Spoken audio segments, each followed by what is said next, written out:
На админгранице с аннексированным Крымом россияне задержали Али Озенбаша. Вчера во время прохождения пограничного контроля ему предложили подождать сотрудников ФСБ России.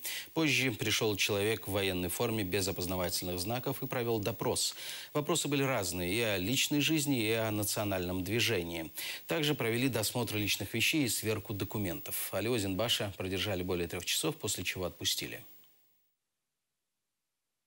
Надо заметить, что каждый мой въезд и выезд всегда сопровождается допросом ФСБ. То есть процедура такая. Пограничник проверяет паспорт и, закончив процедуру проверки, говорит: ну подождите, пожалуйста. И вызывает по рации, там, или сам идет пешком и сообщает ФСБшникам, что такой-то человек проходит. Дальше я жду. Пока кто-нибудь, там, начальник смены, кто-то приходит, меня забирает и, без сопровождения ведут к ФСБшнику.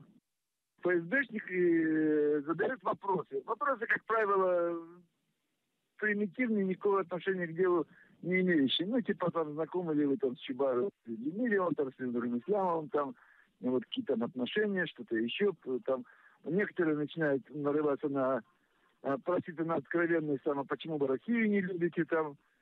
Он говорит: мы вам сделаем. И что сделать, непонятно. Короче говоря, меня ведут в какой-то совершенно другой кабинет, там, в отдельный домик. И, значит, там 3 офицера. Один сидит, 2 стоят. В руках у этого, который сидит перед компьютером, мой паспорт. И он зачитывает вслух, значит, производится проверка на достоверность документа Озенбаш Али. Объявляют как гражданина Украины. Ну, что на самом деле факт, но это все произносится, понимаете? Это тоже форма психологического, так сказать, давления.